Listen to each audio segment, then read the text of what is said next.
Bonjour à tous et bienvenue sur Bourse News. Nous parlons aujourd'hui de banque participative et plus généralement de finances participatives avec mon invité du jour, Monsieur Boubkar Ajdil du cabinet IFAS. Merci d'avoir accepté de répondre à nos questions. Merci Bonjour, d'être merci à parmi nous vous. aujourd'hui, c'est Merci pour Boubkar. votre invitation. Alors, vous êtes un professionnel de longue date de la finance islamique ou participative au Maroc. Vous avez accompagné beaucoup d'émetteurs sur ce marché. Et pour commencer, est-ce que vous pouvez nous présenter votre cabinet IFAS? IFAS, comme son nom l'indique, Islamic Finance Advisory and Assurance Services, c'est une société spécialisée dans le conseil en finance participative ou finance islamique.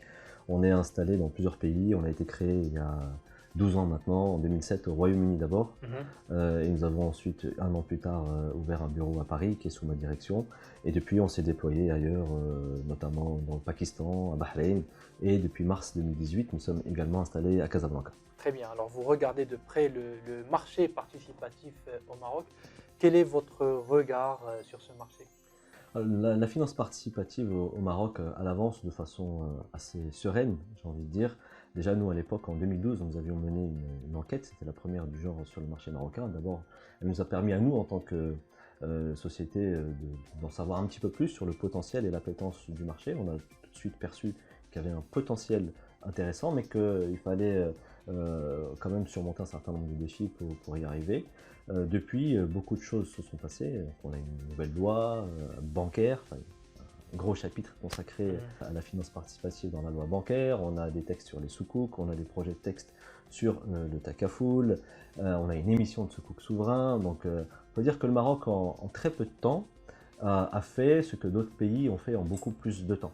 Quand les autorités et que les opérateurs et que l'ensemble des parties prenantes ont pris à bras le corps le sujet de la finance participative, voilà, en 2 ans, 3 ans, beaucoup de choses se sont passées. Et petit fait qui n'est pas petit en fait, mais très important, on a quand même 8 banques qui ont eu un agrément dans un marché comme le Maroc, c'est quand même pas rien. Et du coup, le Maroc est observé même à l'échelle internationale comme aujourd'hui un potentiel modèle à suivre. Alors, vous parlez justement de ces banques participatives. Oui, banques. Et il y a un problème qui s'installe de plus en plus pour ces banques participatives, une problématique de place, qu'elles ne vivent peut-être pas toutes de la même manière, mais en tout cas, les signaux d'alarme commencent à apparaître. C'est le problème de la liquidité de ces banques participatives.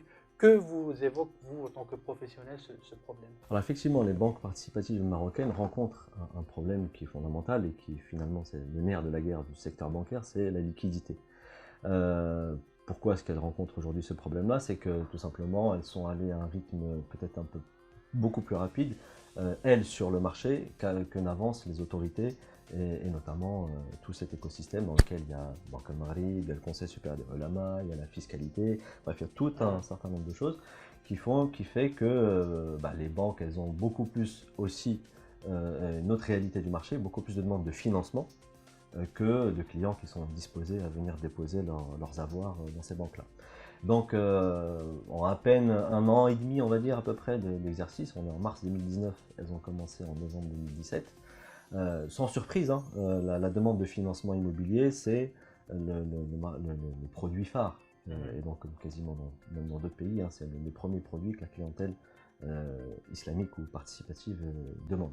Donc, beaucoup de financement, parce que l'un des premiers produits qui a été validé, notamment par le CSO, c'est le financement immobilier. Au niveau du passif, uniquement le compte à vue, qui n'est pas très sophistiqué en soi, mais qui n'est pas suffisant à lui seul, effectivement, pour répondre à ces problèmes-là. Maintenant, il y a d'autres produits qui arrivent.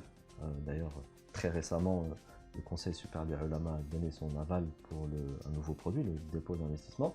Et donc aujourd'hui, il y a une vraie problématique structurelle, mais je pense qu'elle est aussi davantage conjoncturelle, c'est que c'est une petite période un peu difficile, mais que les banques vont surmonter sans problème. Très bien. Alors, justement, quand on regarde les expériences à l'international, pour vous, quelles sont les principales solutions à ce type de problématique? En fait, à l'international, il y a quand même beaucoup d'alternatives. On peut penser par exemple à la Malaisie qui a mis en place tout un environnement. Vous allez à la Banque Negara, la Banque centrale de Malaisie, vous avez un guichet de refinancement, vous avez un marché interbancaire qui est assez dynamique. De même dans les pays du Golfe, je pense notamment à Bahreïn, où la Banque centrale elle a mis en place tout ce qu'il faut quand il n'y a pas suffisamment de liquidité sur le marché, bah, on a les solutions Sharia compatibles d'injection de liquidité. Quand il y a un excédent de liquidité, on a des solutions Sharia compatibles pour absorber cette liquidité. Mais peut-être ce qui serait intéressant, c'est pour bien comprendre en fait quelles sont les problématiques qui se posent, comme on pourrait le voir par exemple à l'écran là, on a essayé un petit peu d'illustrer ces problématiques-là. C'est que en fait, quand on regarde l'environnement bancaire, on a une banque, d'abord, je vais partir de la banque conventionnelle. Elle fait face à cet environnement dans lequel elle est là au milieu, hein, comme on peut le voir à l'écran, et autour d'elle, il y a d'abord et avant tout la clientèle. La clientèle, on va le voir d'ailleurs au Maroc, représente 70% des ressources des banques. Et on a, à côté de ça, on a le marché interbancaire. Donc dans la partie conventionnelle, bah, il y a beaucoup de banques conventionnelles, elles se prêtent quotidiennement de l'argent, sauf que ces prêts s'appuient sur des taux d'intérêt, et donc il est prohibé notamment par la loi bancaire et par le Conseil supérieur des ulama. Quand une banque, elle a aussi une banque classique, elle a besoin de liquidités qu'elle ne trouve pas auprès d'une autre banque, elle peut aller soit sur les marchés financiers. Il y a quelques banques qui ont émis des titres obligataires, là aussi reposant sur l'intérêt, ou la Banque centrale aussi. D'ailleurs, le dernier rapport de Banque Marlib démontre qu'il y a eu ces derniers temps beaucoup de concours de la Banque centrale, donc des avances de Banque Marlib pour les banques conventionnelles. Donc quand on regarde un peu le marché, l'environnement bancaire, bah, la banque participative, elle rentre dans cet environnement-là. Et donc, bah, quand elle rentre dans cet environnement-là, elle est beaucoup plus limitée. Elle n'a pas les mêmes outils, elle n'a pas les mêmes instruments. Toujours là, on peut le voir aussi à l'écran, donc la banque participative, qu'est-ce qu'elle va avoir? Elle va avoir, comme on l'a dit tout à l'heure, uniquement les dépôts. Les dépôts à vue, c'est le premier qui a été validé, mais ça ne rapporte rien à la clientèle. Et là, depuis très peu de temps, on a le dépôt d'investissement. Vous avez parlé tout à l'heure d'un problème de tension de liquidité il y a quelques mois. En attendant que le dépôt d'investissement soit lancé, etc., bah, les banques faisaient face à un vrai problème. Donc il a fallu solliciter les banques mères ou les banques conventionnelles qui sont venues apporter de la liquidité à travers la wakala d'investissement. Et donc ça a permis de répondre au moins ponctuellement à ce problème de liquidité-là. Mais on pourrait imaginer également plus tard que les banques puissent émettre des soukouks pour plusieurs besoins. Ça pourrait être soit pour financer leur clientèle, soit ça pourrait être pour financer leur propre développement, soit, troisième option, parce qu'il y a des exigences réglementaires qui l'imposent, notamment BAL 3, et les banques conventionnelles, elles y sont soumises. Les banques participatives, elles aussi, devront s'y soumettre prochainement. Le seul problème qu'on a, c'est que pour l'instant, au Maroc, les soukouks restent relativement limités parce qu'on n'a pas encore toute la panoplie. Le cadre réglementaire complet qui est en cours d'élaboration, mais il est encore pour l'instant limité parce qu'on n'a que soukouk le Ijara. Très bien. Alors, concrètement, aujourd'hui, est-ce que les dépôts d'investissement, à votre avis, sont la véritable solution à ce problème? On espère que les dépôts d'investissement soient une solution durable. Maintenant, la manière dont ils ont été pensés font que ce sont des produits qui, selon notre compréhension de la chose, restent des produits peut-être assez ciblés, pour une clientèle assez ciblée, parce qu'ils sont beaucoup plus proches, on va dire, d'un investissement qu'on pourrait faire, je sais pas, moi, dans un OPCVM par exemple, parce qu'il y a un certain nombre de risques, plutôt qu'un produit dans lequel il y a du rendement garanti et du capital garanti. Comme on peut le voir d'ailleurs sur le marché marocain, on l'a vu, on l'a dit tout à l'heure, les dépôts représentent 70% des ressources des banques classiques. Alors là, il y a deux cas de figure. Est-ce que la clientèle qui est dans cette banque classique, elle va venir vers les banques participatives? C'est peut-être une petite conversion qui est possible, hein, mais en tout cas, elle ne sera pas totale, ça c'est certain. On n'a jamais observé dans aucun marché à travers le monde, dès le lancement des banques islamiques ou des banques participatives, les clients musulmans n'ont pas quitté les banques classiques pour aller vers les banques islamiques. Pourquoi? Pour plein de raisons. Pour des raisons qui peuvent être culturelles, parce que certains clients ou certaines cultures, on n'aime pas trop le risque, par exemple, on préfère la sécurité, ou alors parce que voilà, il y a un temps pédagogique, et ce qui fait que finalement le client il y trouve parfois son compte, parfois il y trouve pas son compte. Donc les banques participatives, elles sont là dans ce marché-là, où comme on pourrait le voir à l'écran, donc les ressources des banques, c'est essentiellement les dépôts de la clientèle.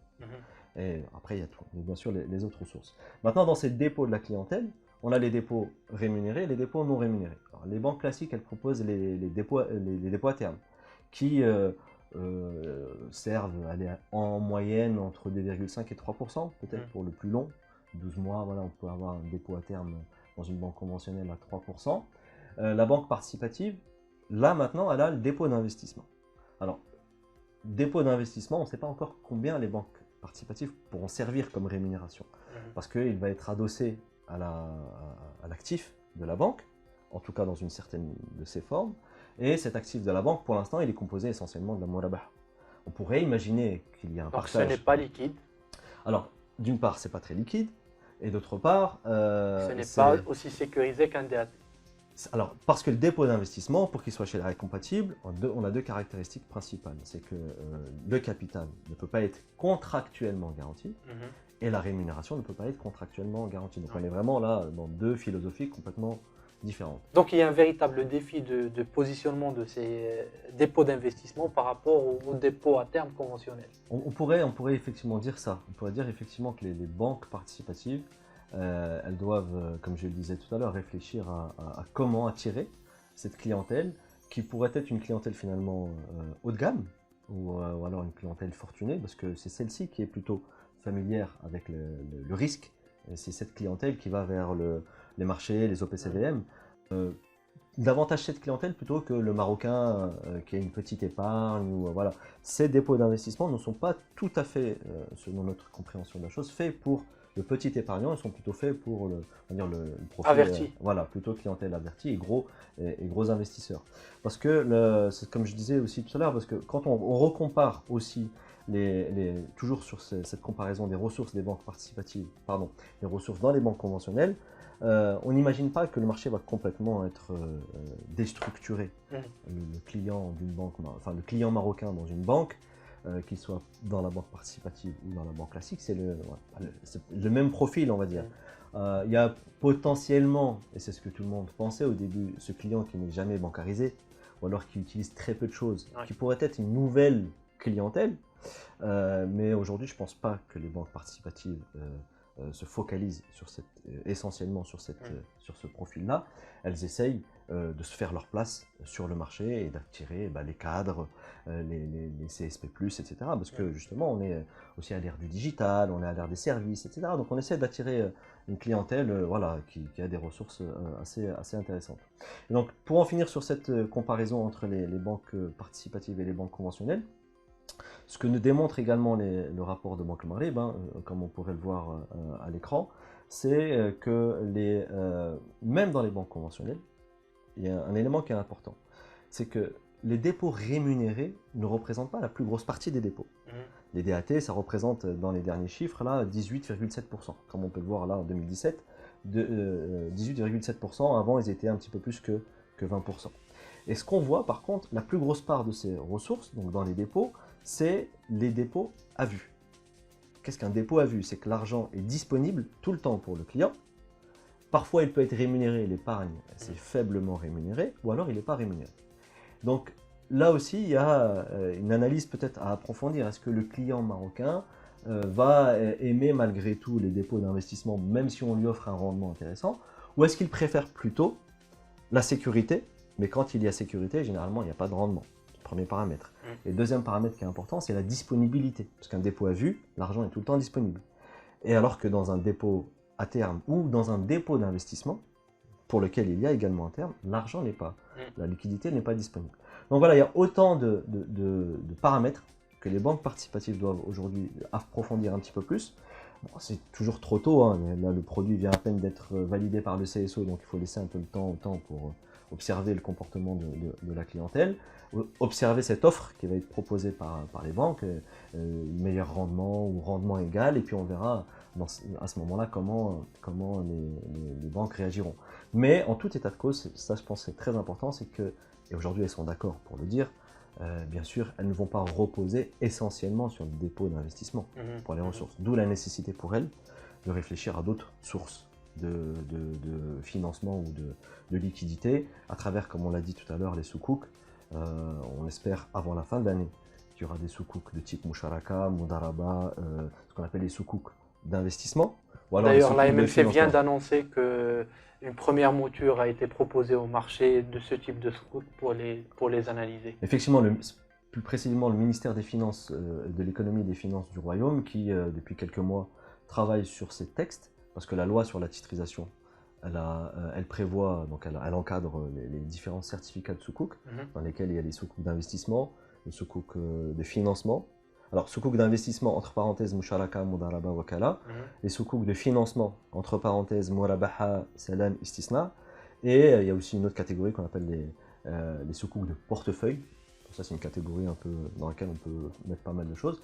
Et il y a le sukuk ijara qui a déjà fait l'objet d'une validation. Donc on peut espérer, en tout cas, on sait que les autorités travaillent dessus d'arrache-pied. Vous avez parlé de l'AMC, mais il y a toute la place en fait qui a récemment commenté des projets de texte. Hein. Le ministère fait son travail. Il a soumis des projets de texte à la place. Bon.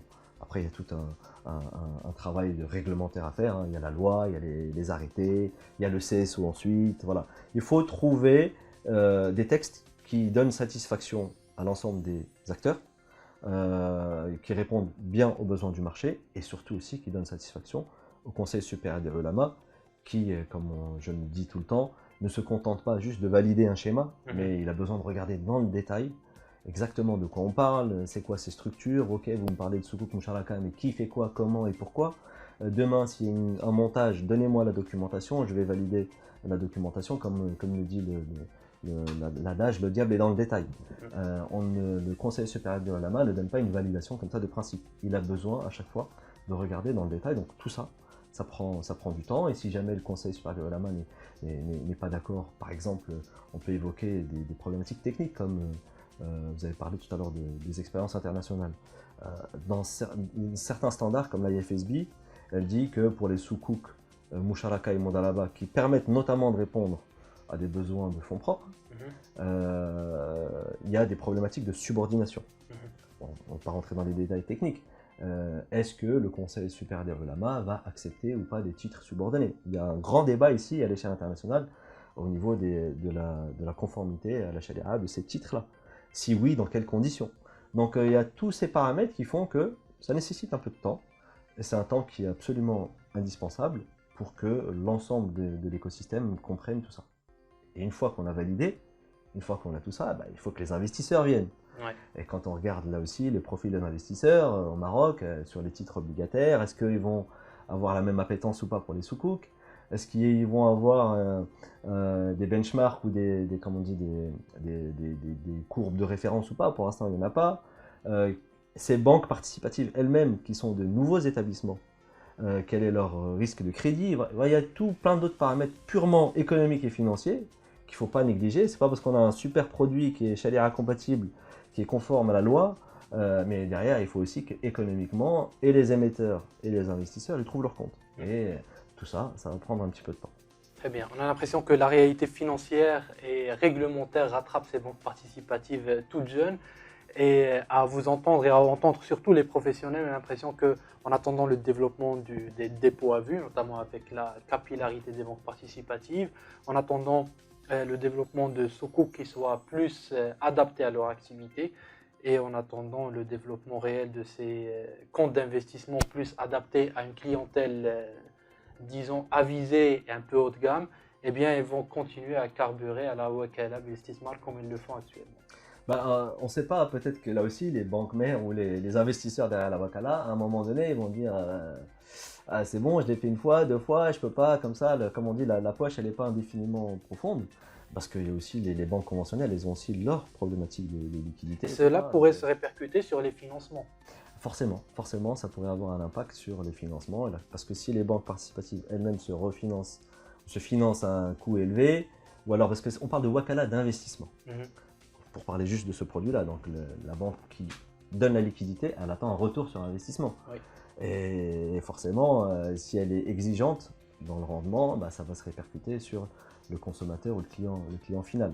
Donc d'où la nécessité, effectivement, pour ces banques, dès maintenant, et on le sait, elles y travaillent, de diversifier ces sources de financement. De toute façon, le temps de la réflexion va aller de pair avec le temps réglementaire. Et donc voilà, je n'ai pas de boule de cristal, mais on peut imaginer que dans un an, cet écosystème soit relativement avancé et qu'il dispose d'une diversification, peut-être un petit peu plus étoffée qu'elle ne l'est actuellement, mais de toute façon, le marché est encore jeune. On a le temps, rien ne sert de se précipiter. Les banques participatives, elles sont là aujourd'hui, elles ne peuvent pas faire marche arrière. Il y a des investisseurs qui ont mis de l'argent, pas pour 1 an ou 2 ans, ils l'ont mis pour du long terme. Donc il faut laisser le temps au temps. On pourra refaire un bilan dans 5 ans ou dans 7 ans pour dire vraiment ce qu'il en est de la réussite ou pas du marché. Mais de toute façon, ça c'est très important. La banque islamique ou le secteur financier islamique ou participatif, de toute façon, il n'a pas le droit à l'erreur. Une fois qu'il a commencé, il ne peut plus regarder dans le rétroviseur, il ne peut que avancer. Juste à titre anecdotique, au Royaume-Uni est la première banque 100% islamique, en même temps 100% européenne, de droit européen, qui à l'époque s'appelait IBB, et aujourd'hui il s'appelle Al Ryan Bank. Il leur a fallu 10 ans pour être rentable. 10 ans pour être rentable. Imaginez, ils ont ouvert en 2004, et les investisseurs, ils ont connu un peu de retour sur investissement que 10 ans plus tard.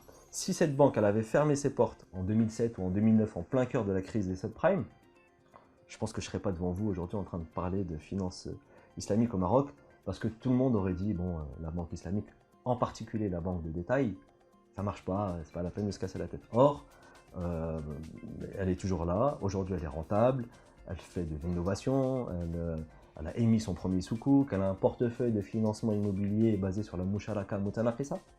Donc typiquement, c'est le genre de produit qui pourrait plaire aux banques participatives et à la clientèle marocaine, un mélange de propriétés progressives, etc.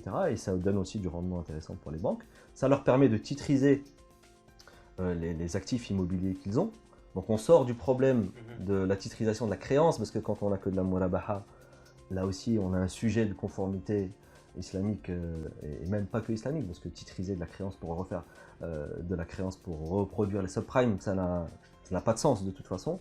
Donc avoir des actifs réels à travers l'ijara ou la musharaka mutanaqisa, ce sont des sujets sur lesquels les banques réfléchissent et elles travaillent. Donc on peut imaginer que dans 5 ans, on ait tout ça et pourquoi pas voilà, des banques qui émettent des soukouk sur cette base-là. Très bien. Boubacar Ajdil, on va finir sur ces mots très positifs et sur ce regard d'avenir qui nous montre que l'innovation existe aussi et surtout dans ce secteur participatif.